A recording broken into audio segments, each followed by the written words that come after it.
Bonjour à toutes et tous, merci d'être venus par ce chaud été polynésien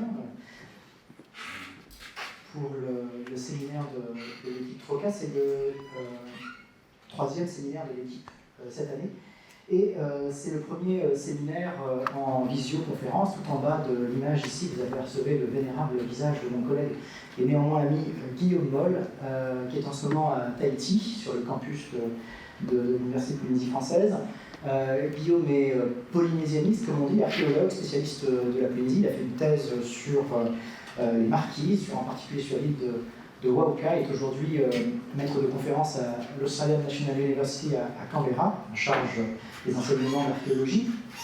Et il est également directeur adjoint du CIRAP, le laboratoire de l'Université de Polynésie française, qui est en charge des recherches archéologiques. C'est le Centre international des recherches archéologiques sur la Polynésie. Également qui parlera avec moi aujourd'hui Jean-Marie Wadrawan, que vous avez ici, mon autre collègue et autre néanmoins ami. On a travaillé longuement à l'Institut d'archéologie de la Nouvelle-Calédonie du Pacifique. Mes collègues sont là aujourd'hui, c'est formidable. Et eh bien, cette réflexion, enfin ces réflexions sur le corail nous ont amené, ces réflexions communes nous ont amené à produire un premier petit papier que nous avons proposé à un journal avec un autre collègue dans le Canada qui n'est pas présent aujourd'hui, qui se spécialise les Torres. Et donc l'idée de ce séminaire, c'est de vous présenter un peu ce travail, ce work in progress, ce travail un peu en chantier. Voilà. Alors la parole va être alternée aujourd'hui. On va essayer de l'alterner en fait le moins possible, de sorte à éviter les bugs divers et variés informatiques qui pourraient arriver. Donc Guillaume parlera en seconde partie de présentation. Je vais commencer et Jean-Marie continuera. Alors, comme je vous l'ai dit, donc cette présentation, c'est le fruit d'un intérêt commun. L'année dernière, en fin d'année, on a participé en fait, à une table ronde organisée par l'ANU et l'Université de Bournemouth, consacrée à ce qu'on appelle les Powerful Stones, donc les pierres puissantes, c'est-à-dire en fait la valeur rituelle ou magico-religieuse de la pierre. Et le corail, finalement, cette espèce de pierre de la mer, est apparu comme un élément digne d'intérêt. Et donc cette présentation, c'est le fruit de cette réflexion sur les sources ethnographiques, les sources archéologiques, aussi sur les biais induits parfois par la pratique archéologique habituelle, et on y reviendra dans quelques instants. Et donc pour nous, il est important aussi de recueillir vos commentaires. N'hésitez pas à faire des questions à la fin, on fera peut-être des questions à l'extérieur. De manière à ce que ça puisse nous être utile aussi plus avant. Alors, le corail donc, provient bien entendu dans des récifs coralliens, comme leur nom l'indique, et le Pacifique tropical et subtropical contient 58% du total mondial de ces biotopes coralliens. Alors il y a 10 000 îles et récifs associés qui représentent au total des 88 millions de kilomètres carrés, donc c'est absolument gigantesque en termes d'écosystèmes dispersés. Et ces colonies coralliennes, eh bien, ce sont des écosystèmes marins parmi les plus diversifiés qui existent, et elles procurent donc, comme vous le savez sans doute, un habitat aux poissons, aux invertébrés. Elles présentent une très très grande variabilité formelle. Et cette variabilité formelle, elle est à la fois dans la structure générale, c'est-à-dire qu'il y a des récifs frangeants, par exemple, comme vous avez ici à droite, de larges platiers peu profonds, par exemple sur les atolls, etc. Et qui peuvent du coup s'adapter en fait aux conditions de la mer, à la houle notamment, et aussi une grande variabilité dans les familles de coraux qui les peuplent, avec des coraux branchus, des coraux plus ou moins en forme de bosse, etc. J'y reviendrai dans un instant. Alors les deux régions sur lesquelles on va se concentrer dans cette présentation, c'est la Nouvelle-Calédonie bien sûr, et cette région qu'on appelle la Polynésie centre-orientale. Guillaume vous en parlera tout à l'heure. Alors, ceci étant, il y a un contraste en fait assez saisissant dans les études archéologiques en particulier entre le corail et les matériaux lithiques, la pierre plus traditionnelle qui a partout en fait été très étudiée, Et donc, les considérations, les études qui concernent le corail varient en fait très grandement de région à région, et puis de contexte chronoculturel en contexte chronoculturel. Toujours est-il qu'en de nombreux lieux du Pacifique, eh bien, les populations ont utilisé le corail pour réaliser des outils, des objets du quotidien, des râpes, par exemple. Alors ici, vous avez des limes, par exemple, en corail provenant des marquises, provenant de l'île de Wauka, du site de Hannay notamment.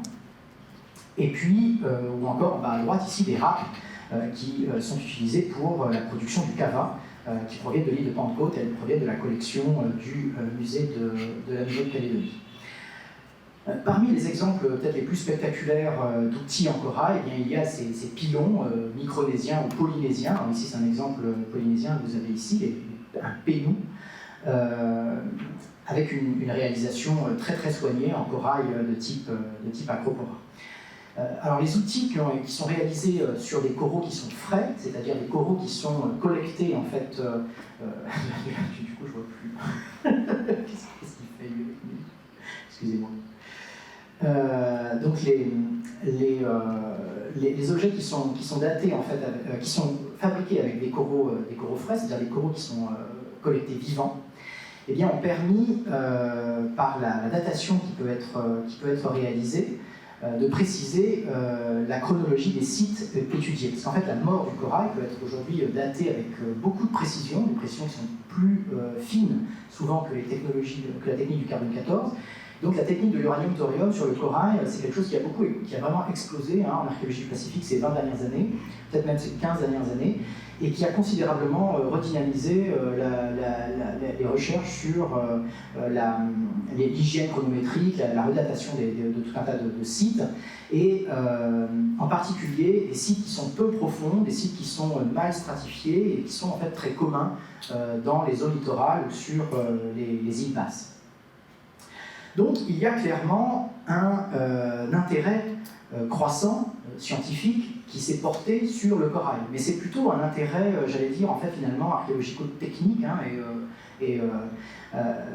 mais sa dimension symbolique n'a pas forcément été beaucoup considérée, elle a plutôt été souvent un peu écartée. Alors on trouve dans la littérature ethnographique au sens large des mentions, comme par exemple la mention d'offrande de corail, qui est un terme finalement plutôt vague, et qui englobe sans doute une grande variabilité de pratiques rituelles.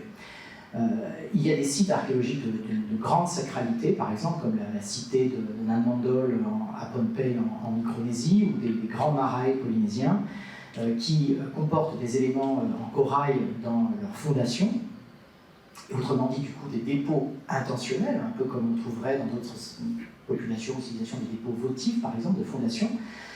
Mais il reste en fait un travail à entreprendre sur là où les significations spirituelles, les choix, les modalités de ces dépôts précisément.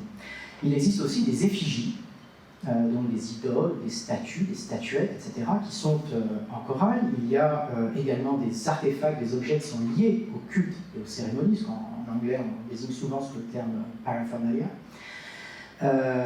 qui ont été collectés en Océanie dès les 18e ou 19e siècles, mais qui malheureusement ont été collectés sans prise d'informations détaillée sur les raisons de l'utilisation de ce matériau, et donc les raisons de ce choix.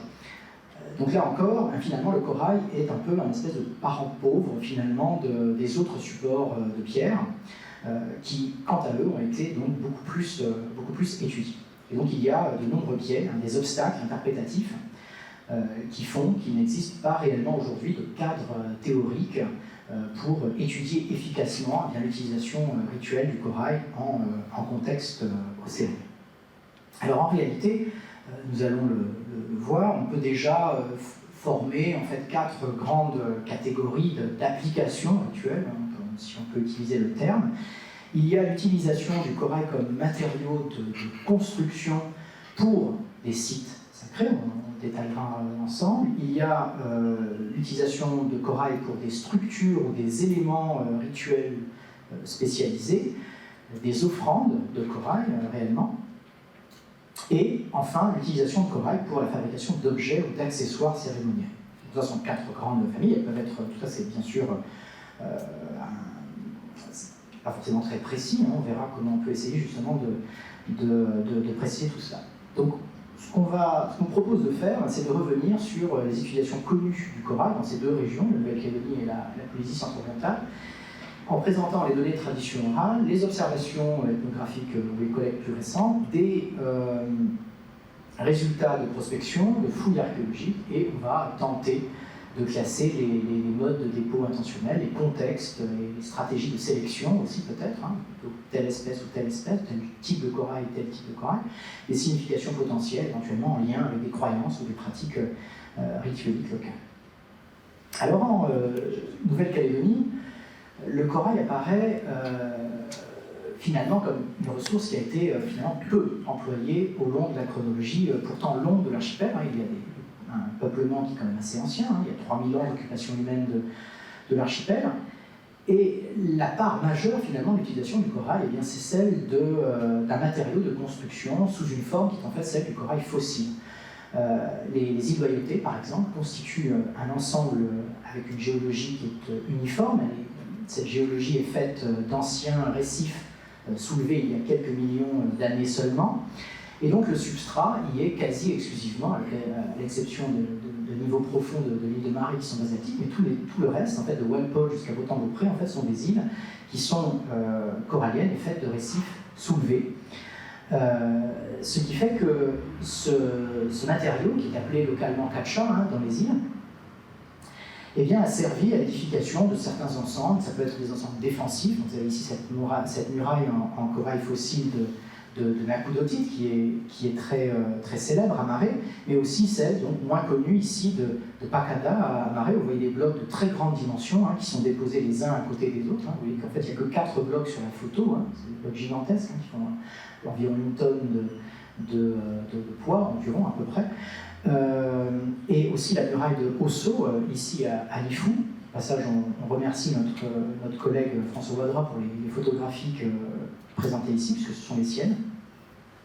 Il existe également des thermes ou des tumuli de grande dimension dont la finalité est mal connue à Maré, à Lifou. Parfois c'est du bornage territorial, c'est mieux connu. Parfois il existe des tumuli moins clairement identifiés.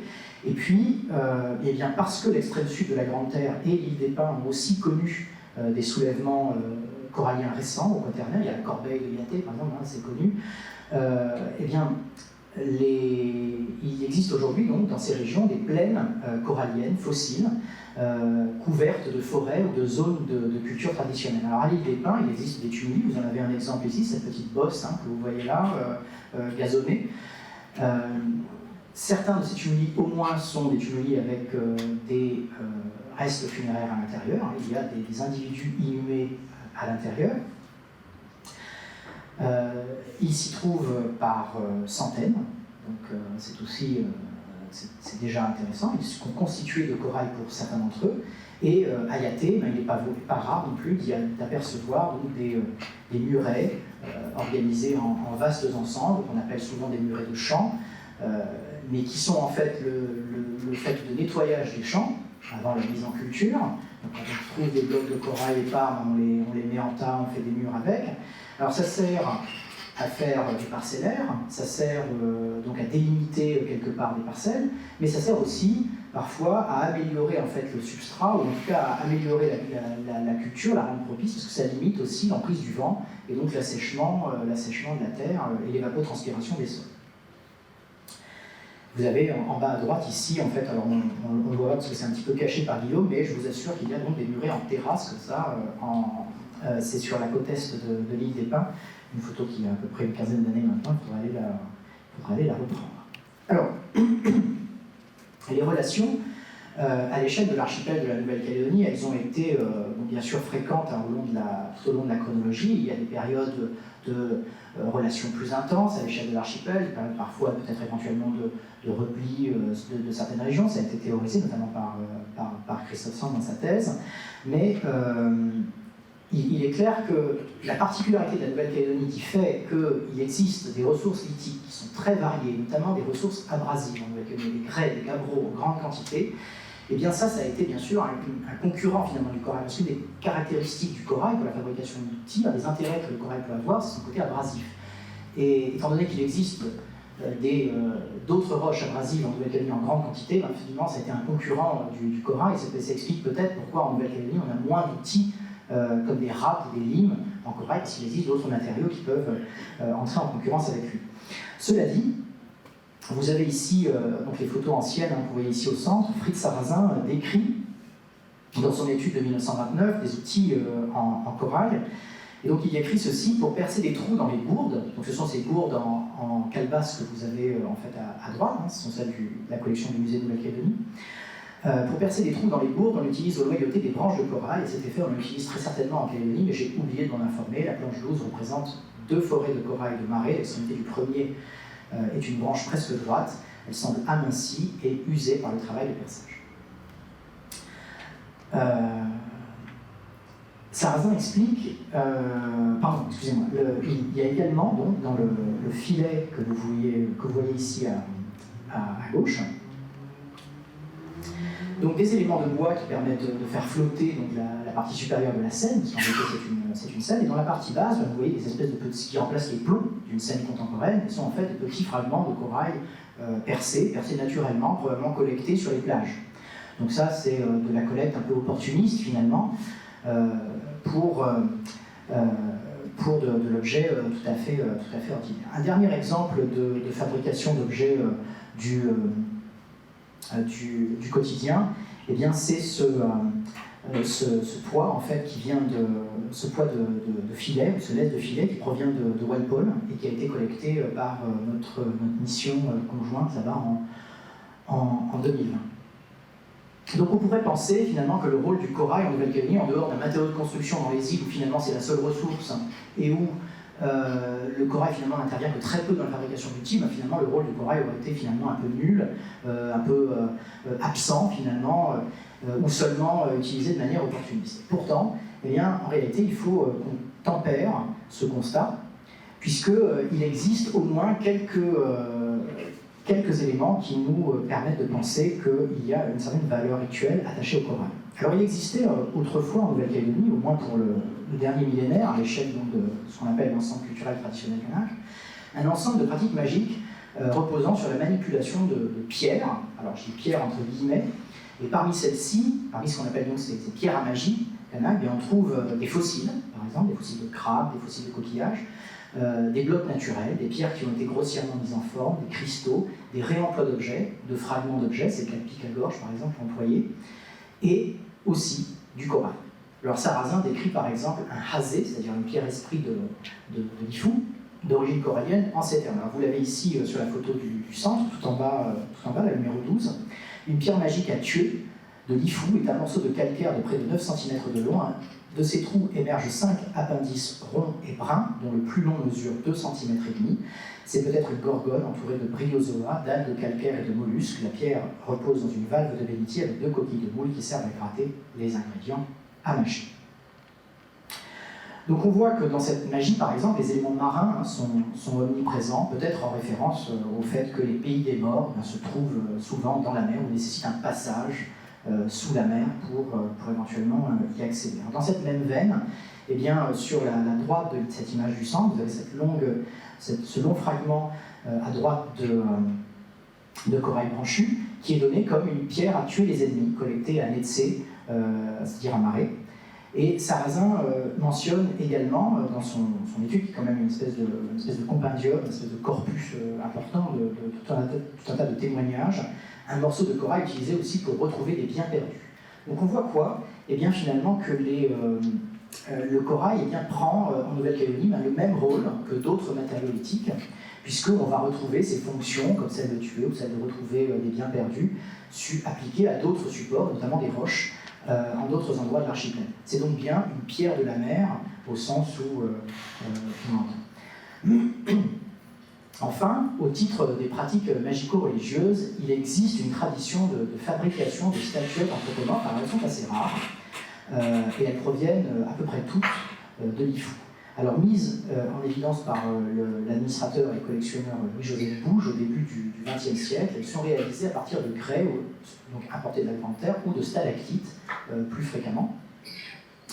Et elles sont donc réalisées aux îles Mayotte. Elles représentent des esprits de personnages dont certains ont aujourd'hui été identifiés comme un Sisiwanyano, qui est un puissant guerrier du Cap Bernardin, au nord de Lifou. Donc vous avez des représentations ici sur la sculpture de gauche dans la photographie en bas à droite. Mais une autre représentation personnifiée interroge, parce que c'est une réalisation composite. C'est le portrait donc, de Louropé, un personnage masculin qui est assis sur une tête de femme, que vous voyez donc dans la partie supérieure. Donc c'est réalisé bien sûr en stalactite, mais c'est posé sur cette sphère corallienne naturelle, mais très régulière. Et celle-ci donc agit comme un socle pour la statuette. Et d'après Bouge, qui collecte les informations directement à Lifou au début du XXe siècle, eh bien ce socle ne peut en être dissocié sous aucun prétexte, sinon l'objet devient donc inopérant. Alors Sarrazin rapporte à son propos que, d'après Bouge, si on crache sur l'homme en invoquant l'idole, elle est censée causer des blessures à quelqu'un, mais si c'est la tête de la femme qu'on traite ainsi, elle apporterait la guérison. Je donne cette information sous toute réserve. Alors ces statuettes auraient été donc à chaque fois utilisées pour des rituels précis, incluant le crachat des plantes mâchées, en obtenir la victoire, la paix, la guérison, la mort d'un individu, etc., etc. C'est le cas pour l'ensemble de ces objets, et c'est ce que les auteurs rapportent. Alors, les travaux archéologiques, eux, plus récents, sur l'archipel, ont permis de mettre en évidence soit des fragments coralliens portant des traces d'utilisation, donc comme ici par exemple ce fragment de corail blanchi avec des marques de polissage qui vient de fouilles réalisées à Deva sur le site du Golfe en 2012, ou bien lors de prospection, il y a l'identification de blocs coralliens que vous voyez, ces blocs blancs qui sont ici qui font partie intégrante en fait, de ce grand enclos matérialisé en bleu sur la photo du haut, et que vous avez en fait, c'est l'enclos principal du plan qui a été dressé en haut. Donc c'est un grand enclos de 28 mètres de longueur avec des très gros blocs à chaque extrémité à l'intérieur de cet enclos, et dans le muret qui en constitue le tour, eh bien, on trouve des gros fragments de blocs coralliens.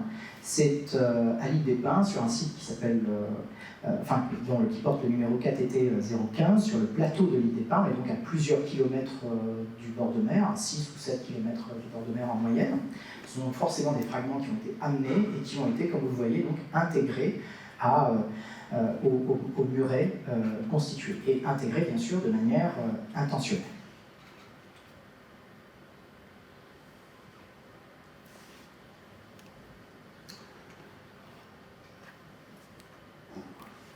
Alors, bonjour à tous. Du coup, pour poursuivre dans la logique de Louis, qui est arrivé justement sur les structures archéologiques, celle-ci nous permet d'interroger la découverte de dépôts de fragments coralliens dans les sites archéologiques sous l'angle du rituel. Les inventaires archéologiques réalisés depuis une dizaine d'années sur les massifs miniers de Nouvelle-Calédonie permettent aujourd'hui de renouveler notre vision de ces secteurs du paysage calédonien qui ont longtemps été considérés comme inhospitaliers. Pourtant, dès le début de l'activité minière calédonienne, les aménagements anthropiques y avaient été observés, et notamment des cairns, comme vous pouvez le voir ici avec le dessin juste au-dessus. Les aménagements anthropiques qui avaient été observés, notamment des cairns, de très beaux exemplaires qui ont été observés en haut du Mont d'Or, dans l'ouvrage de Jules Garnier, Le Fer, en 1874. Alors, ces cairns sont de taille et de forme variables, réalisés à partir de blocs ferrolithiques provenant de la cuirasse rocheuse qui couvre les massifs calédoniens. Certains de ces aménagements ont été publiés et étudiés dans les années 1949-1950, notamment par le géologue Jacques Avias de l'IFO, qui voyait des traces de civilisation antérieure au peuple kanak. Depuis, les travaux de datation entrepris systématiquement sur ces structures nous permettent de proposer pour leur construction une fourchette de quelques siècles, grosso modo entre le 15e et le 19e siècle de notre ère. Ce sont donc des structures relativement récentes au regard de la longue chronologie de l'archipel calédonien et qui s'inscrivent pleinement dans ce qu'il est convenu d'appeler l'ensemble culturel traditionnel kanak. L'interrogation des savoirs autochtones rejoint ici l'interprétation anthropologique. Ces structures semblent liées à l'importance de l'igname dans la société traditionnelle kanak, constituant des simulacres d'état d'igname réalisés lors des cérémonies coutumières kanak. Ainsi, le pasteur Lénard rapporte que ces monticules représentent des tas d'igname élevés lors des pilous. Ils sont le simulacre de l'abondance des vivres. Lorsqu'on désirait avoir un pilou, on dressait des tas sur la montagne et on priait ensuite celle-ci, ces totems et ces dieux, de favoriser les récoltes et d'assurer ensuite au prochain pilou, en l'honneur des ancêtres, richesse et plénitude de vivres. Les plus remarquables de tous ces tas se trouvent dans un endroit perdu de la montagne de Goeweu, à 200 mètres au-dessus du niveau du centre européen de Wailu. À cet endroit peu accessible, ils ont utilisé les crêtes qui séparent les ravitaillements pour figurer des allées, et ils ont disposé tout le long des lignes des tas de pierres représentant les parts distribuées aux différents clans.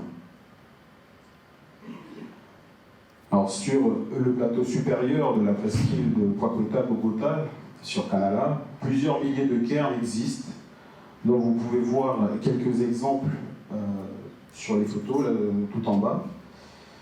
Un secteur dans lequel nous observons une concentration particulièrement importante de ces structures sur la zone de Bogota, qui est désignée sous le nom de Roi Jocha, ce qui se traduit par place coutumière ou allée cérémonielle. Donc plus précisément, les populations actuelles de Bogota rapportent également qu'avant la mise en place des politiques de cantonnement et de création des réserves de Kanak et l'ouverture des concessions minières sur Bogota, de nombreux rituels étaient réalisés sur les sommets de Kwakweta. Et parmi ces événements, il y a un lien au fait qu'il est identifié avec des divinités telles que le serpent, le lézard, qui se déroulaient justement sur ces massifs, et chaque monticule représentait justement des offrandes liées à ces rites particuliers.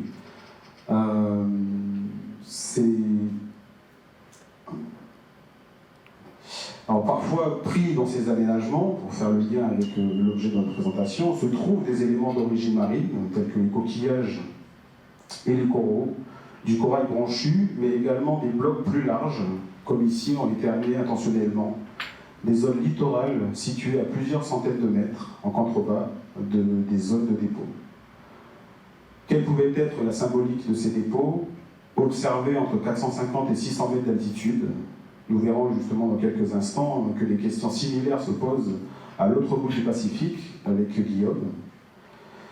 Mais dans le cas qui nous intéresse, ces placements volontaires et réfléchis, lorsqu'ils sont mis en relation avec les probables simulacres de tas d'igname, que je mentionnais plus tôt, pourraient figurer des ersatz, des substituts pérennes pour les éléments d'origine marine et périssables qui doivent être apportés par les groupes affiliés aux gens de la mer lors des cérémonies coutumières, le poisson, la tortue. En effet, aujourd'hui encore, dans la région, les produits de la terre sont très souvent associés à des produits de la mer, poissons, tortues et coquillages, lors des rites traditionnels kanak. Et je passe la parole à Guillaume. Merci Jean-Marie, merci Louis, bonjour à tous. Alors en effet, je vais parler moi dans la seconde partie de cette présentation de similarités et de différences avec la région de Polynésie centre-orientale que je définis ici comme l'ensemble des archipels qui constituent aujourd'hui la Polynésie française, mais sans l'archipel des îles Cook. Alors avant de présenter plus en détail les usages du corail dans les contextes archéologiques, j'aimerais rapidement mentionner les quelques références faites à ce matériau dans les traditions orales et la cosmogonie. Même s'il n'y en a pas beaucoup, je pense que ça vaut la peine de s'y arrêter quelques instants. Alors sans surprise, le corail est plutôt présent dans les légendes et les mythes des Paumotu, c'est-à-dire les habitants des atolls des Tuamotu, pour qui le corail est omniprésent dans leur milieu quotidien. Il est rapporté que des branches de corail, appelées Pukakana ou Marotai, étaient offertes à la divinité marine Ruaatu, une figure essentielle du panthéon polynésien régional. Les informations qui ont été recueillies dans les années 1930 par les linguistes Stimson et Marshall sur l'atoll de Hana'a suggèrent aussi que des branches de corail du genre Acropora, elles aussi nommées Pukakana, matérialisaient la déité Kana ou Okana liée à ce matériau. Très souvent, et à la manière de plusieurs plantes terrestres, le corail est utilisé comme métaphore du concept de croissance. Et dans le chant de création tahitien, qui est rapporté par Te Wira Henry, le dieu Ta'aroa émergea de sa coquille, Rumia, et l'utilisa comme fondation du monde et dôme du ciel.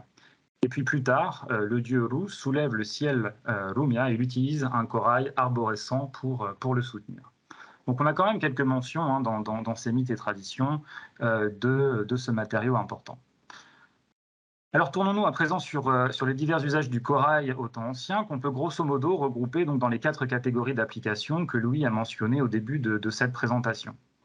Et un rapide retour sur les sources indique que le matériau corallien était utilisé sous diverses formes dans la construction des marae. Alors, dans l'ensemble polynésien, le terme marae désigne un espace sacré, parfois enclos, dans lequel était dressée une plateforme en pierre, le aou, élément fondamental de toutes les pratiques cérémonielles anciennes. Les pierres dressées sur l'aou servaient de réceptacle des divinités et esprits des ancêtres pendant les rituels. D'autres, servant de dossier aux officiants, étaient dressées dans la cour, où s'organisent aussi d'autres structures en pierre ou en matériaux végétaux, comme vous pouvez le voir ici sur cette reconstitution. On suppose que le concept de marae comme un lieu sacré associé au chef est apparu en Polynésie occidentale avant d'être introduit dans le reste de la région au cours des migrations humaines successives.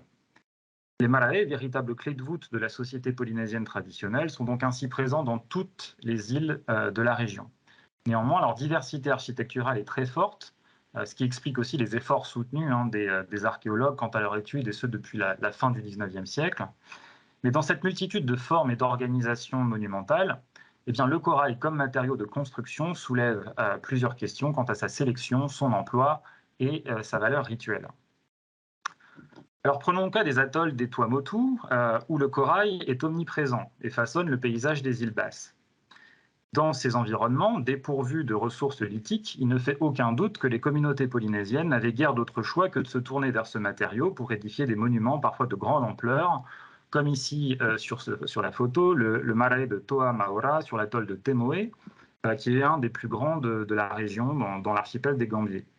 En bordure d'océan, où se sont amoncelés des blocs de corail détritiques arrachés au récif par les houles et les cyclones, les Mangaréviens ont nettoyé des espaces de cours et employé le corail dans la construction d'une grande plateforme de 30 mètres de long sur 3 niveaux et, comme vous le voyez ici, soulignée par des dalles dressées en façade. Alors on constate évidemment une rationalité économique envers le seul matériau immédiatement disponible dans cet environnement. Pour autant, et comme Louis le disait tout à l'heure, ce choix par défaut est-il entièrement dépourvu de valeur symbolique ? C'est une question qui est difficile en l'absence de témoignages anciens et qui reste donc ouverte à ce jour. On notera quand même au passage que la couleur blanche du corail au moment de l'édification des marae et des autres monticules funéraires qu'on a pu enregistrer sur Temoe est aussi en Polynésie la couleur du deuil et de la mort. Il est intéressant de souligner aussi qu'outre le matériau de construction brut destiné aux plateformes, le corail fut aussi exploité et transformé par les Pomotu pour des structures rituelles telles que des cistes, c'est-à-dire des petits compartiments destinés à recevoir les offrandes de nourriture, mais aussi de grandes pierres dressées que j'évoquais précédemment. Les exemples ici sur cette diapositive vous montrent le travail qui a été mis en œuvre pour tailler ces dalles, dont on connaît également des exemples anthropomorphes, comme ici représenté à droite de l'atoll de Whangatao.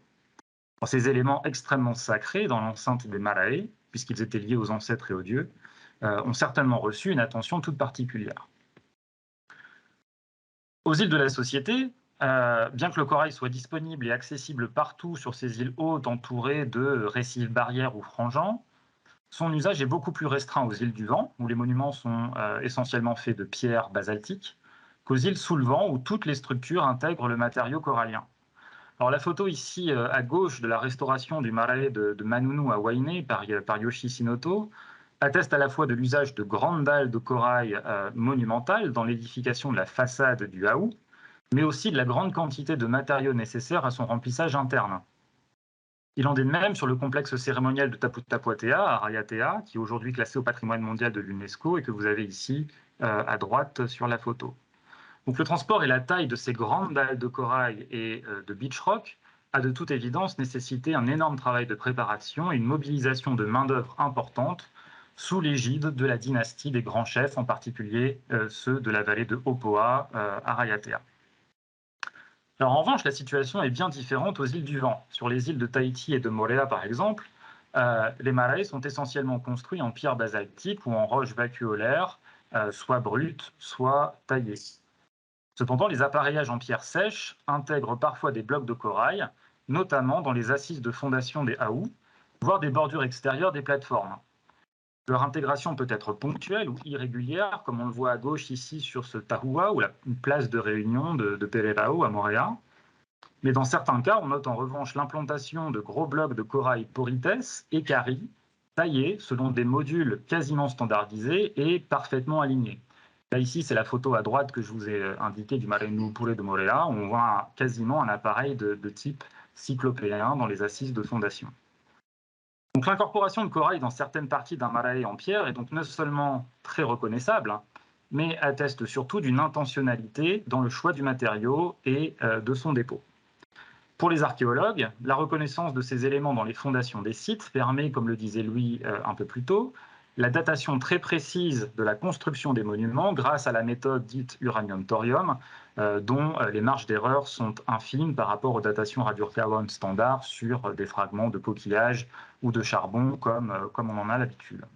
Et cette méthode, assez récente, a été appliquée avec succès, notamment à Hawaï et à Moorea, où nos collègues Patrick Kirch et Warren Sharp ont démontré l'élaboration des temples dans une période extrêmement courte, comprise entre 1620 et 1760, ce qui correspond à l'avènement des grandes chefferies tahitiennes et à l'émergence de pouvoirs religieux de plus en plus centralisés. Alors, en revanche, quelle pouvait être la signification idéologique de ces coraux ? Pour le pasteur Ellis, ces blocs de corail servaient aux cérémonies de dédicace ou de consécration du site. Pour l'anthropologue Handy, l'intégration de corail au marae permettait le transfert de mana de l'océan à la structure sacrée, l'océan étant considéré dans la pensée polynésienne traditionnelle comme le marae primordial. Kahn et Kirch, dans leur récente synthèse, soulignent aussi l'importance de la couleur blanche du matériau, qui devait contraster avec le matériau basaltique dominant plus sombre et renforcer la sacralité du monument.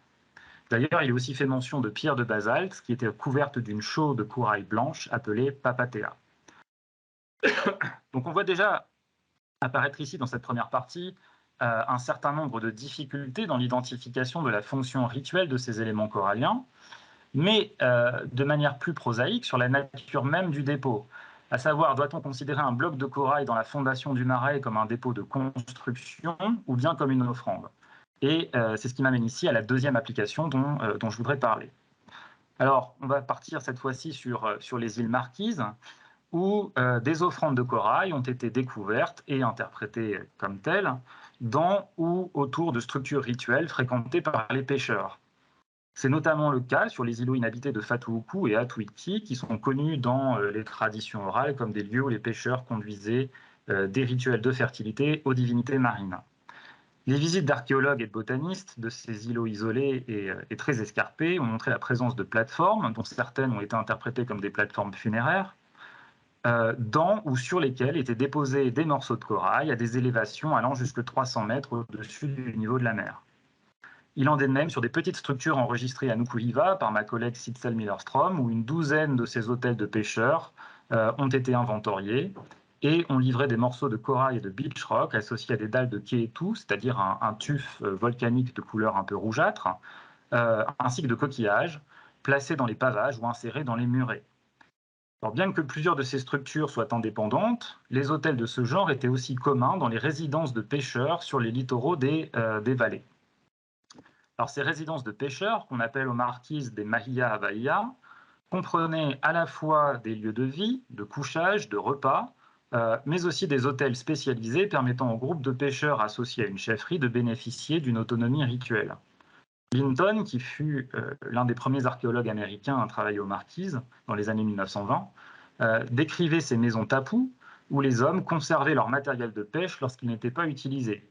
Certaines cérémonies permettaient aussi de leur attribuer à ce matériel de pêche une efficacité rituelle. Ces rites étaient conduits près d'un autel en bois dont les poteaux étaient recouverts d'étoffes de tapa blanc et de feuilles de cocotier tressées, comme il était coutume sur les sites sacrés. Et cette description correspond assez bien en fait à la représentation qu'en donnait l'ethnographe allemand Karl von den Steinen à la fin du XIXe siècle, que je vous ai ici mise sur cette diapositive, et qui est la seule connue et réalisée à partir du dessin de l'un de ces informateurs marquisiens, Kihi Maillard. Et on voit ici sur cette illustration des offrandes qui sont déposées sur l'autel de, excusez-moi, de Anahi à Ivaoa. Selon von den Steinen, les offrandes pour les requins et les raies étaient placées sur l'étage supérieur, et certaines offrandes consistaient en un bouquet de plantes dans un piédestal de corail qui est visible ici en bas entre les deux tortues, et sur la petite flèche qui vous l'indique la position sur l'image de droite. Alors la fonction et le symbolisme exact de ces offrandes nous échappent encore en l'absence d'informations ethnographiques plus détaillées. Toutefois, en nous basant sur les écrits de l'anthropologue Handy, on peut différencier, au moins dans le cas des marquises, d'une part des offrandes dites propitiatoires, c'est-à-dire destinées à favoriser la capture de certaines espèces, d'autre part des rituels de protection, notamment contre les intempéries en mer, mais aussi des rituels destinés à rendre, comme je le disais à l'instant, l'équipement de pêche efficace en lui attribuant une part de mana, et enfin des cérémonies servant à lever un tapou sur la mer avant de grandes pêches collectives. Alors si les offrandes de corail semblent normales dans des rituels associés à la mer et à la pêche, de par le lien évident au monde marin, elles sont en revanche bien plus surprenantes dans des contextes archéologiques à l'intérieur des terres. C'est le cas par exemple sur un meae, c'est-à-dire un site cérémoniel qui servait aussi de résidence aux prêtres Tahua, dans la moyenne vallée de Wainonao, à Wauka, où je travaille maintenant depuis une quinzaine d'années. Ce site complexe, dont je vous ai mis le plan ici, se compose de plusieurs terrasses, et l'une d'entre elles présentait un petit pavage original avec des galets de plage que j'ai eu l'opportunité de fouiller, et mettant au jour une branche de corail, Pocillopora, apparemment recueillie fraîche et non à l'état détritique, et qui était associée à des ossements de cochon et un fragment de lame d'herminette. Encore une fois, aucun dépôt de ce type n'a été jusqu'à présent documenté ethnographiquement ou dans les traditions de l'archipel, et sa fonction reste encore méconnue à ce jour. Encore plus surprenant, cette fois-ci, la présence de corail dans le site refuge fortifié de Mahaki, qui se développe sur un plateau élevé de Wauka, entre 700 et 800 mètres d'altitude, vraiment au point le culminant de l'île. En 2015, on a pu documenter au cours d'une mission la présence de plusieurs structures à vocation domestique, économique, mais aussi de plateformes rituelles. L'une était notamment située au sommet d'une crête entièrement modifiée par les Marquisiens pour en faire une tranchée qui marque le point d'entrée du site et une ligne de défense contre les ennemis venant des vallées occidentales. Il s'agit ici de la photo en haut à gauche. Vous voyez cette grande falaise, il faut imaginer que toute cette falaise a été entièrement retaillée par les hommes pour en faire une tranchée vraiment verticale et une première ligne de défense pour le site qui se trouve un peu plus à l'est, c'est-à-dire à gauche de la photographie. Et vous apercevez peut-être en haut de la photo, en haut de cette tranchée, cette plateforme. Alors sur cette plateforme, certains blocs sont ornés d'un tiki en haut relief de plusieurs pétroglyphes qui lui confèrent évidemment un statut extrêmement tapu. Et dans les fondations de sa façade, on a découvert un bloc de porites disposé évidemment à cet endroit de manière intentionnelle. De la même manière, un peu plus loin sur ce site refuge, une seconde plateforme sacrée, qui est ici représentée à droite, était associée à une zone pavée et contenait elle aussi une branche de corail dans son remplissage que j'ai pu dater à 1394 de notre ère. Alors on a ensuite certaines pratiques d'offrande, notamment au Tuamotu, qui ont contribué au développement de ce que j'appellerais excusez-moi, des structures spécialisées. Les marae des atolls du nord-est de l'archipel présentent des monticules coralliens appelés ruaatu, kemori, interprétés initialement comme des matérialisations de la divinité marine éponyme. L'illustration ici représente un ruaatu de Napuka, où a travaillé notre collègue Éric Comte à Tahiti, et qui est un petit enclos et limité par des dalles de corail posées de champs contenant des morceaux et des branches de corail édifiés dans la cour du marae face à des pierres dressées. Alors, certaines traditions de la région indiquent que les pêcheurs venaient déposer au Ruaatu un morceau de corail après être revenus d'une pêche en mer pour remercier le dieu. Aux îles de la Société, une pratique similaire est également rapportée par Te Wira Emery, disant que les voyageurs, après une longue traversée en pirogue, un long voyage en mer, apportaient une offrande de corail à leur marae d'affiliation, là encore pour remercier les divinités des bonnes conditions de navigation. Donc on est donc ici face à des offrandes de remerciements en échange de conditions favorables et qui ont été déposées a posteriori. Alors dans le cas de Napuka, il est dit aussi que des morceaux de corail étaient déposés sur le Ruaatu avec une noix de coco pour attirer les tortues au large, attestant plutôt d'une offrande propitiatoire. On notera que sur certains atolls comme Anaa, Ruaatu était aussi révéré comme le protecteur des tortues, qui par ailleurs évidemment est un animal extrêmement important et sacré pour les Pomotu. Et d'ailleurs la fouille de plusieurs marae au cours de ces dernières années et de plusieurs compartiments sur ces marae a révélé l'association de branches de corail, d'ossements de tortues et parfois de coquilles de bénitiers. Alors enfin, je terminerai par une dernière catégorie d'applications rituelles du corail qui concerne cette fois-ci les objets et les accessoires utilisés notamment au cours de cérémonies. Alors la Polynésie orientale, comme vous le savez peut-être, est notamment connue pour ses tii ou ses tiki, qui sont des figures anthropomorphes taillées en bois, en pierre ou en tuf, représentant les divinités et des ancêtres divinisés. Alors ils sont beaucoup plus rares en corail puisque aujourd'hui on ne connaît que 7 tii, dont 6 qui sont conservés dans les collections du musée de Tahiti et des îles. L'un des exemples de Moorea, que je vous ai mis ici à gauche à l'écran, est un très bon exemple de ces tilles en corail. Alors quand bien même ces traits sont plus grossiers que d'autres tilles en pierre des îles de la Société, ou bien évidemment des tiki marquisiens, on distingue quand même très nettement des caractères anthropomorphes, la tête, les bras et les jambes sur cet exemplaire. Ce caractère anthropomorphique est plus ou moins marqué pour les autres exemples. On va d'une réelle figuration à plutôt une simple suggestion des traits humains. Malheureusement, peu d'informations sont disponibles quant à leur provenance exacte, mais il se peut que certains aient été associés à des marae ou aient pu servir de marqueurs sacrés de limites de terre, à l'instar d'autres petits tillis de pierre qui, eux, sont bien documentés. D'autres figures de corail existent qui représentent des espèces animales et étaient utilisées autrefois comme des pierres magiques ou des pierres de fertilité, généralement appelées puna. Louis, est-ce que tu peux juste revenir sur la diapo précédente, s'il te plaît, juste pour montrer les exemples du dessus. Alors, on a au moins 5 effigies de corail qui sont connues des Tuamotu, mais encore une fois, leur contexte de découverte et leurs fonctions rituelles sont mal documentés. Le père catholique Montiton, lui, avait acquis 2 exemplaires de l'atoll de Fangatao, dont l'un est aujourd'hui conservé au musée des Confluences à Lyon. C'est celui qui est à gauche sur le dessin de la partie droite de cette image.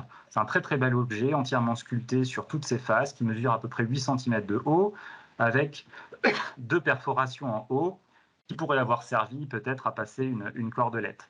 L'image de droite, elle, est uniquement reproduite dans l'ouvrage d'Emery. Je n'ai pas de photo de l'objet.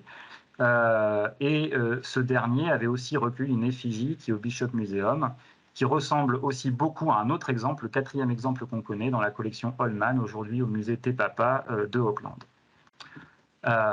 Tu peux passer à la diapositive suivante. Il existe enfin donc une dernière sculpture qui est issue de la collection du père Alain et qui se trouve aujourd'hui au musée de Tahiti et des îles. Ça, c'est le dessin représenté en haut à gauche. Alors, ces objets en corail furent appelés par Montiton et par Emory des Niumaru, c'est-à-dire des pierres sacrées censées représenter l'ombre des divinités océaniques. Alors, certains y voient aussi des représentations de tortues. Et le père catholique Hervé Audran rapportait que les prêtres des Tuamotu, autrefois, les sortaient de leur réceptacle sacré durant les cérémonies au Marae et les plaçaient sur le ventre de la tortue avant de la sacrifier et de cuire sa chair. Alors encore une fois, il est difficile, voire impossible, d'aller plus loin dans l'interprétation symbolique de ces pratiques en raison des maigres informations traditionnelles disponibles.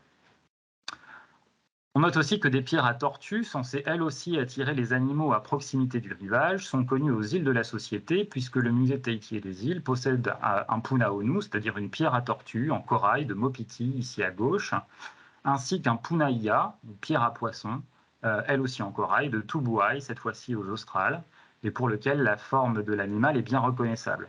Alors, je tiens à souligner évidemment que ces pierres magiques, on en connaît des exemples similaires également en basalte. Alors, à l'instar des branches de corail brutes que nous évoquions un peu plus haut, les objets travaillés en corail étaient eux aussi manipulés lors de rites a priori propitiatoires. Donc ainsi se termine, je dirais, mon petit tour de Polynésie centre-orientale. On l'aura compris, cette présentation soulève un grand nombre de questions auxquelles il n'est pas aisé de répondre. Et plutôt qu'une conclusion, eh bien, Louis, Jean-Marie et moi préférons plutôt amener ici quelques éléments de réflexion qui, à notre sens, peuvent peut-être ouvrir des pistes d'investigation pour le futur. Excusez-moi. Alors avant tout, il importe de souligner que dans le cadre de cette présentation ici, on n'a abordé jusqu'à présent que 2 cas d'études régionaux, la Nouvelle-Calédonie et la Polynésie centre-orientale. On pense évidemment que ce travail d'inventaire systématique doit être poursuivi et étendu à l'ensemble des archipels du Pacifique qui eux aussi offrent une grande variété d'applications rituelles du corail, dont finalement seule une petite partie est connue du grand public. Alors on pense notamment à de nombreux exemples dans la région des îles Torres, pour laquelle, comme on le mentionnait au début, notre collègue de l'ANU, Duncan Wright, a rédigé avec nous une section dans l'article qui est à la base de cette présentation aujourd'hui.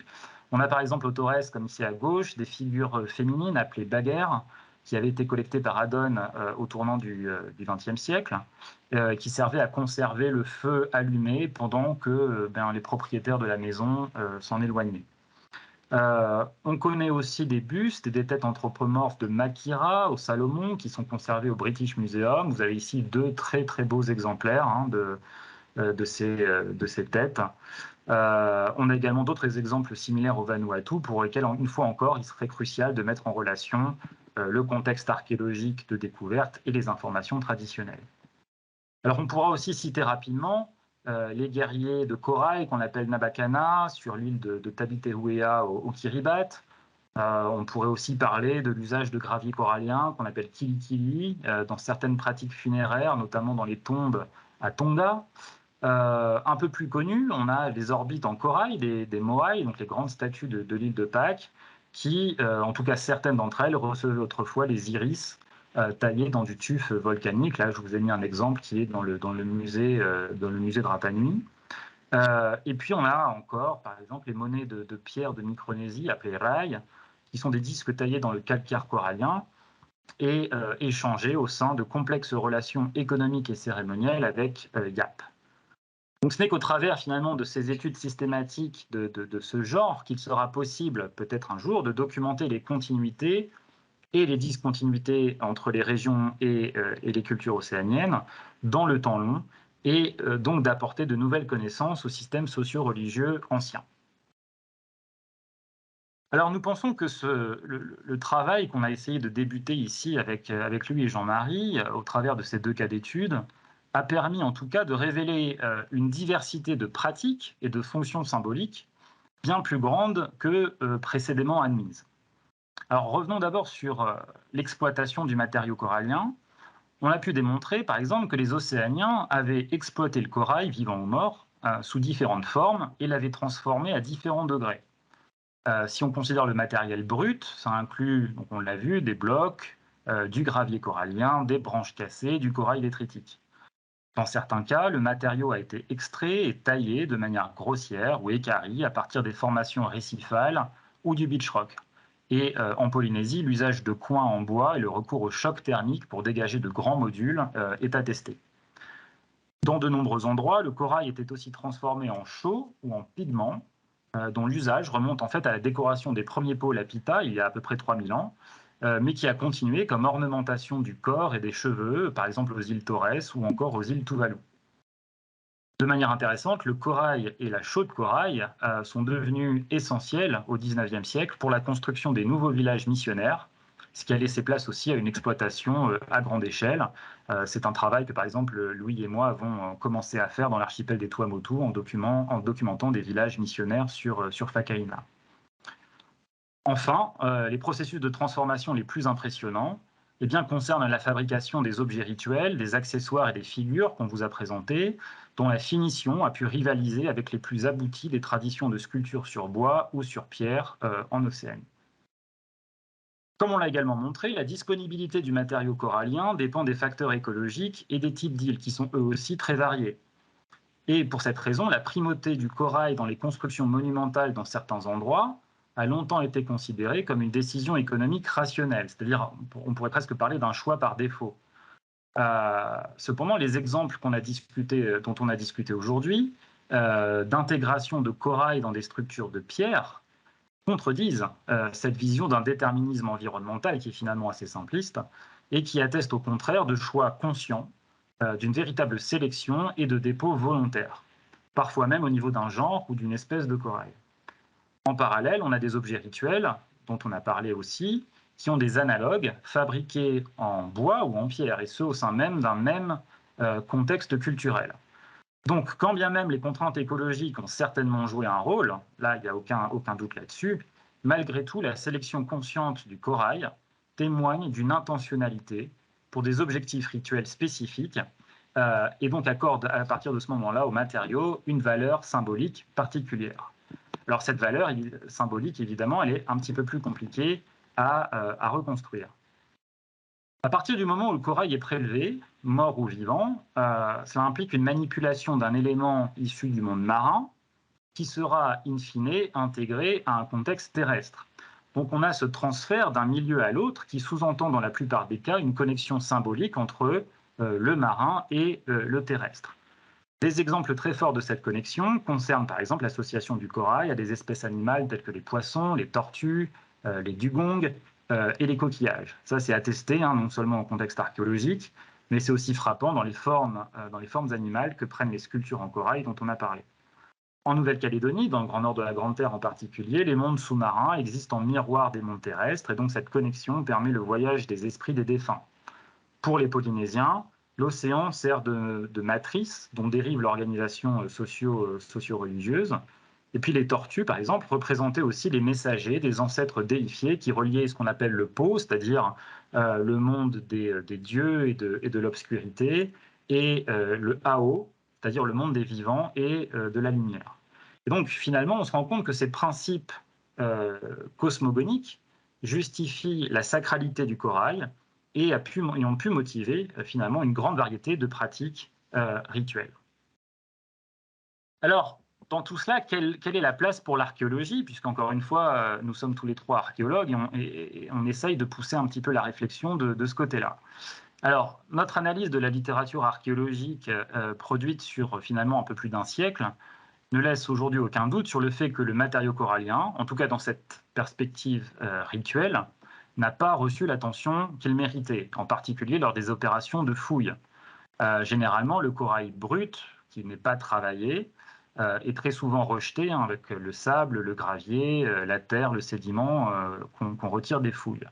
Donc finalement, le corail n'attire l'attention des archéologues que lorsqu'il apparaît travaillé, taillé, sculpté ou bien déposé dans un contexte qu'on qualifiera d'inhabituel. Par exemple, quand il est transporté dans un endroit où il n'a pas pu être apporté de manière naturelle. Donc dans ce cas, l'identification d'un dépôt intentionnel est immédiate, comme on l'a vu pour le plateau de Bogota dont Jean-Marie vous a parlé, ou bien encore des sites d'altitude aux îles Marquises. À partir de là, il faut donc accepter que de nombreuses manipulations de corail ont pu exister dans le passé, mais restent impossibles à diagnostiquer. Et donc l'absence de preuve n'est en aucun cas la preuve de l'absence.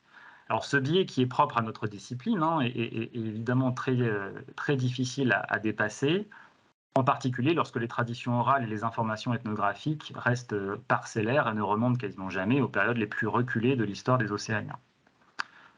En parallèle, on note aussi parmi les archéologues une propension à catégoriser ces dépôts coralliens sous le terme général d'offrande, qui finalement, du point de vue des études rituelles, recouvre une très grande variété de pratiques, d'intentions, de symbolisme et de manipulation. Dans de rares cas qui sont documentés, on peut essayer de différencier effectivement des offrandes dédicatoires dans les constructions, des offrandes propitiatoires, par exemple avec les pierres magiques. Mais généralement, ces termes s'appliquent aussi par défaut, je dirais même par facilité parfois, à la plupart des situations qui sont rencontrées dans le Pacifique. Et donc, ça contribue aussi à effacer finalement toute la complexité et la richesse des systèmes de croyances traditionnels. Alors évidemment, il est difficile, encore une fois, d'interpréter les dépôts, d'autant plus si on considère que les fonctions rituelles ne sont pas toujours exclusives. Mais ce qu'on espère aussi avec ce premier travail de synthèse, finalement, c'est d'inciter notre discipline, peut-être, à une investigation systématique des contextes de découverte, en lien étroit avec l'analyse en profondeur des contextes culturels et religieux locaux. Il importe de mieux documenter la nature, fixe ou mobile, de ces dépôts, mais aussi leur position stratigraphique dans le site ou dans la structure, c'est-à-dire est-ce qu'ils sont enterrés en dessous, est-ce qu'ils sont intégrés aux assises de fondation, dans les murs ou bien en surface. Et enfin, observer les effets de perturbation éventuelles qui peuvent nous informer à la fois sur le moment et la durée du dépôt. Par exemple, s'agit-il d'une déposition unique ou bien d'une série de dépôts étalés dans le temps? S'agit-il d'un dépôt permanent ou bien d'un dépôt temporaire? Donc finalement, ce n'est qu'ainsi que nous pourrons mieux définir les fonctions rituelles de ces dépositions et de ces offrandes et d'appréhender donc ces pratiques d'offrande dans une perspective qui associerait archéologie, ethnographie et tradition. Encore une fois, on pense évidemment ici que c'est un point très important puisque le corail finalement constitue un des seuls matériaux à avoir survécu au passage du temps, contrairement par exemple aux offrandes de nourriture périssables qui sont bien documentées dans les traditions et dans la littérature, mais qui évidemment ne laissent aucune trace pour les archéologues. Donc voici pour ces quelques éléments de réflexion, et je repasse maintenant la parole à lui pour conclure. Moi, je pense que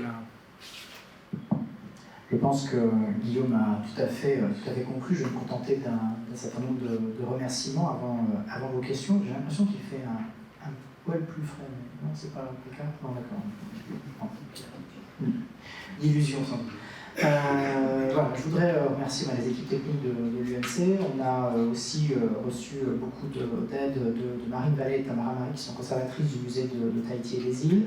Notre collègue Duncan Wright, qui travaille sur les littorales, des renseignements aussi de Stuart Bedford, des témoignages de Comte, d'Henrik Hermann, de Patrick Kirsch, de Jean-François Buteau, de Bernard Salva. On remercie également Sandra Maillot-Lumimou, la directrice de l'INCP, François Wadra pour ses photographies, Anne Chopin également, Philippe Biouet du musée des Beaux-Arts de Chartres, Serge Choussy, de population de Bogota, qui nous ont aussi beaucoup aidé, les clans de l'île des Pins, avec lesquels nous avons longtemps travaillé, et puis tous ceux, bien sûr, qui, de près ou de loin, nous ont apporté leur aide.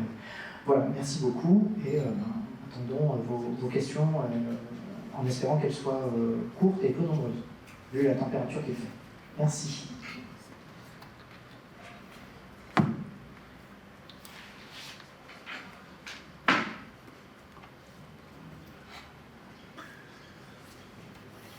Je vais me lancer. Oui. Moins pour des questions que des suggestions, dont je ne sais pas la valeur, mais peut-être ça vous sera utile, je n'en sais rien. Mais voilà. La première, c'est l'utilisation de pierre comme offrande. Si on admet que le corail est utilisé en Nouvelle-Calédonie, ce qui est souvent le cas, effectivement, il est assimilé à une pierre, la plupart du temps, et c'est les mêmes mots qui vont avoir tendance à le désigner. Alors on s'aperçoit qu'on a plusieurs types d'offrandes de pierre qui peuvent exister, notamment pour les rites de chasse et de pêche, où quand on va à la chasse et à la pêche, les territoires de chasse et de pêche sont bien entendu quadrillés par un certain nombre de, on va dire, des déités pour faire vite. Souvent à Yengen, c'est des lutins, des Moaken qui ont un emplacement. Et quand on va les voir, on va, au moment où on va aller chasser et pêcher, prendre un caillou, généralement de la main gauche, et dans un trou ou un lieu qui est un lieu cultuel, on va déposer la pierre pour dire voilà, on vient pour aller chasser ou pêcher telle ou telle chose. Généralement, je vais pas le faire, mais on utilise un langage ordurier, puisque les Moaken sont des gens qui font tout à l'envers, donc on les insulte. Et quand on parle de poissons ou de chasse ou de gibier, on parle de leur crotte ou d'éléments comme ça. Donc on pose ces éléments-là, et quand on reviendra, il y a plusieurs pratiques possibles. L'une, c'est de mettre des parties non comestibles, ou de pêche, ou de chasse qu'on a attrapées. Donc il faut voir si vous trouvez des choses comme ça, c'est-à-dire des têtes, des queues ou des écailles pour les poissons, ou des ossements, enfin des parties non consommables, têtes d'oiseaux par exemple, et on les pose, ou alors on va remettre un caillou. Donc ça, c'est une première chose qui existe. Alors est-ce qu'on le fait avec du corail ou pas, je ne peux pas répondre, mais c'est une première chose. La deuxième chose qui est très intéressante, c'est ce que vous avez décrit avec les nartes, c'est-à-dire ces cairns où on empile un certain nombre de choses. Ces endroits-là sont assez compréhensibles. C'est des endroits où on prépare effectivement un grand échange cérémoniel, et où, pour préparer ça, 1 an avant, souvent, mais parfois plus longtemps avant si la cérémonie est très importante, les différents, on va dire, clans, pour faire simple, qui sont appelés, vont apporter ces pierres-là comme promesse des ignames qui vont déposer. Et souvent, alors je ne sais pas si c'est le cas pour ce que vous avez trouvé, mais il y a souvent des marmites qui sont là, puisqu'en même temps qu'on offrait les ignames, il y avait des prières dans les vapeurs des marmites. Et donc souvent on trouve aussi des marmites. Dans l'Antiquité, par exemple, il y a, moi je ne les ai pas vus, mais on m'a décrit un lieu où il y a comme ça et des cairns et des marmites qui étaient alignées il n'y a encore pas très longtemps, puisqu'il y a quelqu'un d'abruti qui a réussi à tirer au fusil dedans, donc il n'y a plus de marmites, mais voilà qui sont là. Donc ça fait un autre élément absolument important. Autre élément important aussi, le moment où vous parlez de ces espèces d'autels de pierre ou d'amas de pierre sur lesquels il y a peut-être des offrandes de pierre. Il faut savoir que par exemple dans des îles comme Samoa, il y a des cairns comme ça qui sont liés à des lieux d'origine ou de séparation de clans. Et quand on vient pour la première fois à ces lieux-là ou qu'on y revient après un temps, on va rajouter un caillou sur ces éléments-là. Donc, est-ce que c'est ça qui se passe pour vos hôtels de pêcheurs? Je ne sais pas, mais en tout cas, ça peut être des pratiques qui sont analogues et qui sont documentées uniquement avec des pierres, mais peut-être ça se fait aussi sur les hôtels de pêcheurs. Quatrième remarque, concernant les marais. On a un problème en tant qu'anthropologue avec les marais, c'est le fait qu'ils ne sont pas orientés dans les recherches. Vous les orientez nord-sud, mais pas dans le vocabulaire local. Or, tout laisse à penser, c'est pas moi qui l'ai dit, c'est connu, que les marais sont des pirogues. Et donc, elles sont, en vérité, si vous allez au bord de mer, elles ont une orientation qui est l'inverse de l'habitat humain. C'est-à-dire, hélas, on renvoie à quelque chose qui est dans le domaine des esprits et des morts et des déités, à l'inverse de l'orientation. Or, si ces marais sont des pirogues, quand on va effectivement dans la chaîne, ou dans l'intérieur, est-ce que ces marais sont réellement encore comme des pirogues? Auquel cas, il paraît assez logique, si on va les visiter, d'amener des éléments de la mer dans ces choses-là. Donc il y a peut-être des pratiques à voir en fonction de la nature du site qu'est le marais. Enfin, dernière remarque, les pierres qui sont utilisées quasiment partout dans le nord de la Grande Terre, comme des pierres que vous avez appelées propitiatoires, etc., et qui sont en fait des objets qui ont des manipulations rituelles bien plus importantes que ça, sont considérés comme des transformations des os des morts. C'est-à-dire que, et pas de n'importe quel mort, des prêtres qui sont les manipulateurs de ces pierres-là. Donc quand on enterre un prêtre, ou un guérisseur, moi je préfère le terme de prêtre, on va à différentes parties du corps attacher des yarriks, c'est-à-dire des médicaments sur lui, on va l'enterrer, et au bout de quelques années, au moins 5 ans, mais parfois c'est un peu plus, celui qui est son successeur va venir autour et voir s'il voit une pierre qui l'attire. C'est-à-dire qu'il a irradié quelque chose. Et si c'est le cas, à ce moment-là, il la prendra et il la retravaillera et l'utilisera comme une pierre. Voilà. Alors je ne sais pas si tout ça peut vous être utile, mais en tout cas, c'est des pratiques qui me semblent avoir des résonances avec ce que vous êtes en train de dire. Voilà. Sinon, merci beaucoup, c'est vraiment très suggestif et très très intéressant. Merci beaucoup. Bien, merci Patrice, au moins ça aura été, c'est vraiment ce qu'on voulait quelque part dans cette présentation, c'est-à-dire aller motiver chez chez les uns et les autres, tout un tas d'éléments qu'on a peut-être enregistrés, qu'on a peut-être récupérés par-ci, par-là, et qui pourraient venir alimenter cette recherche. Encore une fois, voilà, c'est un work in progress. C'est vrai qu'on a bossé un très très rapide tableau. Tout à l'heure, voilà, Guillaume a parlé du corail qui lit, du corail dans les yeux des noix, etc. Enfin, il y a énormément de pratiques, aussi sur effectivement les cairns, les tas de pierres, les tunneliers, etc., qui existent d'ailleurs dans le Pacifique. Donc certains sont bien sûr encore fossiles parce que c'est la nature aussi géologique des îles. Est-ce que c'est obligé, pas obligé? Toutes ces questions-là, elles permettent en fait d'agréger des éléments comme ça, comme ceux que tu viens de nous donner là, et rassure-toi, eh bien, nous reviendrons te voir très bientôt. Jean-Marie a pris des notes activement et nous prendrons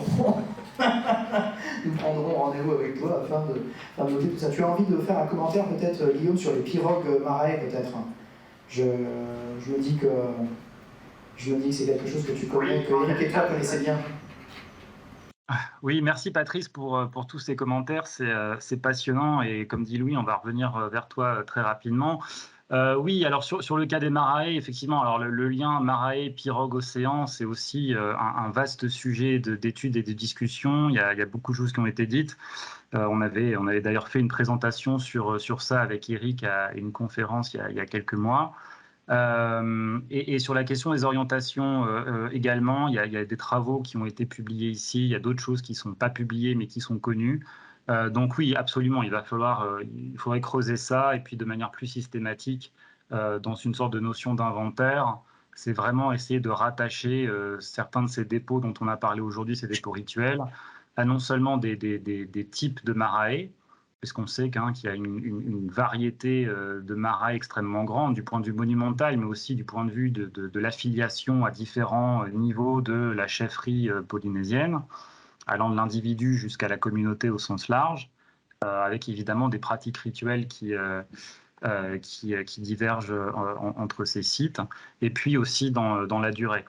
Parce qu'on peut aussi avoir, effectivement, les marais sont des structures très dynamiques qui évoluent dans le temps, ça c'est bien documenté, ça a été montré depuis les travaux pionniers de José Garanger.